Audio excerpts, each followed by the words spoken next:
The title of this session is Doubling Your Brain Power, and this is perhaps the most exciting session that we've had the opportunity to talk about, and it's based on our understanding and based on our discovery that every human being is born as a genius. Every single one of us has enormous, untapped reserves of creativity which we habitually fail to use. And the purpose of this session is to explain to you some of the aspects of your own creativity and show you how to get far, far more out of yourself. We know that in terms of goal setting, in terms of planning for the future, in terms of our aspirations for our income and the things that we want to accomplish, that we can never have any more than we have today simply by sweating harder. The old days where the basic rule was that you worked harder and harder and you hammered away, and if you weren't getting results, what you did is you worked harder still, have been passed over. And today we know that we live in a totally creative world, and that everything that we have today is as a result of the efficiency with which we use our minds. We mentioned this before, and that everything that we have tomorrow is going to be as a result of how we use our creative capacity.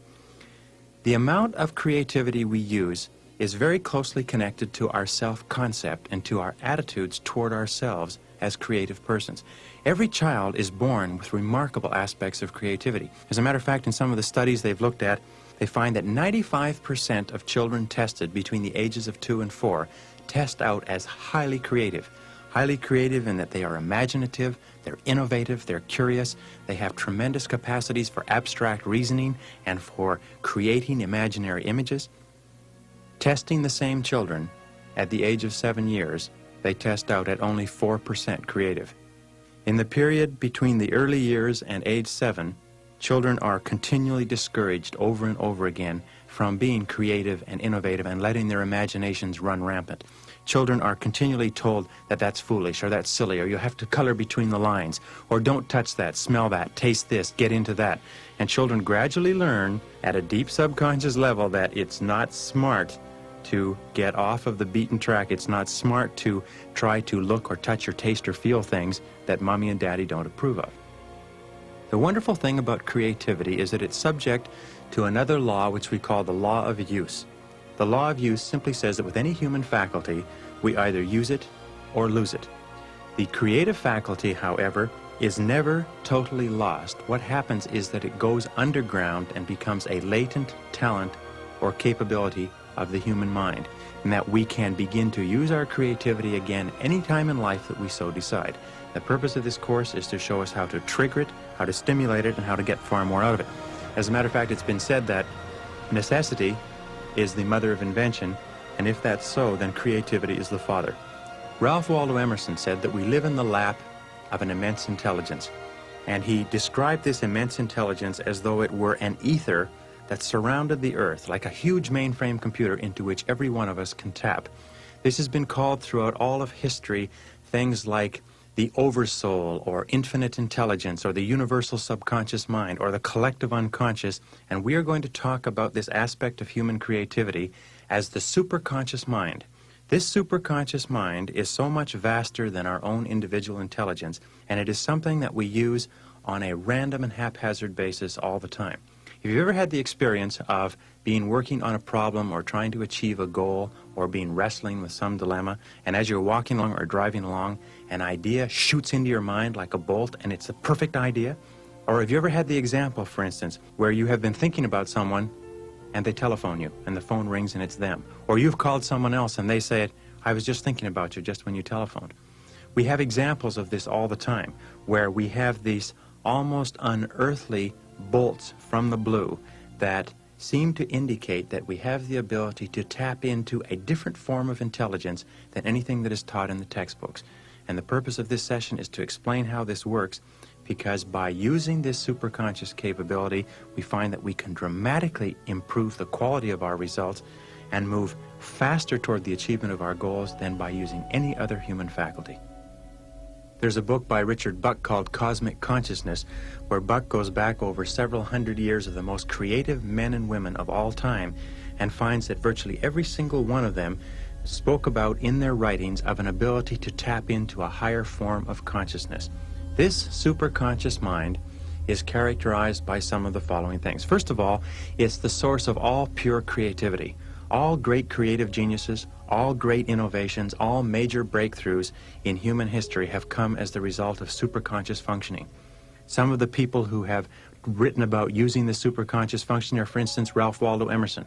Emerson said that he never wrote anything of his own volition, but he just simply acted as a conduit for this oversoul or this infinite intelligence, and it would pour through him, and the words would flow out onto paper, word perfect, come through his brain almost as if he were tapped into an unearthly power source. Mozart, for instance, considered the greatest musician of all time, wrote his music note perfect the first time. When he sat down to write, he said the entire music, the entire symphony, the entire opus would come into his mind, and he would simply transcribe it onto paper. And people who have read Mozart's music, even at the time he was writing, said it was the most beautiful music ever written down on paper, and he wrote it without corrections, without changes, note perfect the very first time. Beethoven was deaf from the age of 35. Most of his great works were written after he was totally deaf, and Beethoven also said that the symphonies came full-blown into his mind, and he simply transcribed them on paper. Edison, the greatest inventor of the modern age, used this superconscious capability over and over again to tap into a higher power, and used it for coming up with inventions and insights and so on. Michael Faraday, considered the father of electromagnetic field theory, an uneducated man who had tremendous abilities to use this superconscious capability, and pioneered the work that led to the development of the vacuum tube by DeForest, which led to the radio industry, the television industry, the electronic industry, the transistor, microelectronics, the microelectronic chip. The entire set of principles came to him in a dream, and he got up in the middle of the night and he sat down and he wrote page after page after page of scientific formulations, which later, when taken down to the laboratory and tested, were found to be absolutely perfectly precise and brand new in all of human history. They had never been written or discovered or worked out before. Every one of us has had the occasion of using this superconscious creativity where we're going through our day-to-day lives and we see a product or a service that we think should be used or think that somebody should be producing, and we say, I wonder why somebody doesn't offer that, or I wonder why somebody doesn't invent that. And then 2 or 3 or 4 years later, we see a major corporation comes out with exactly the product that we thought of 2 or 3 years ago and goes on to make millions and millions of dollars. The difficulty with our creativity is not that we do not have the same insights as the geniuses, but it's this one small distinction. The geniuses trust and believe in the value of their insights and in the value of the thoughts and the ideas that come to them, whereas we do not. We think of these ideas and we think, well, this idea can't be of any use. It came from me. It's my idea. And so we wait until see somebody else come up with the idea, which may not even be as good as the idea we originally had, and we say, isn't that person intelligent? Look what a wonderful idea they've come up with. Well, many of us think that our creativity is limited by our IQ, that our creativity is limited by the years of education we had or the grades that we got in school, that somehow creativity is something that only scientists and artists and musicians and painters have, or poets or writers. The fact of the matter is that creativity is a very simple concept, and to boil it down to its simplest words is that all creativity is simply a way of improving on the existing way of doing things. Every creativity is an improvement, and to the degree to which we have the ability to find ways to improve the way that we do things in any area, we are creative individuals. And the more we use our creativity, like the more we use a muscle, the more of it we have. Another characteristic of this superconscious capability, or this superconscious mind, is that it has access, when it computes for us, it has access to all data stored in our subconscious mind, and it has the ability to discriminate between valid and invalid data. In other words, when we program a goal or a problem into our subconscious minds and ask the subconscious mind to solve it for us, the subconscious mind passes it on to the superconscious capability. The superconscious capability, when it computes and calculates to solve the problem or give us ideas to help us move toward our goal, has the ability to take all of the data that we have taken in the course of our lifetime and store it in the subconscious mind and sort out from that data what is valid and what is true and discard the rest when it computes. That's why whenever you get an idea, whenever you get one of these flashes that come into your mind that answers a question perfectly, you will find that in every single case the answer is correct in every detail.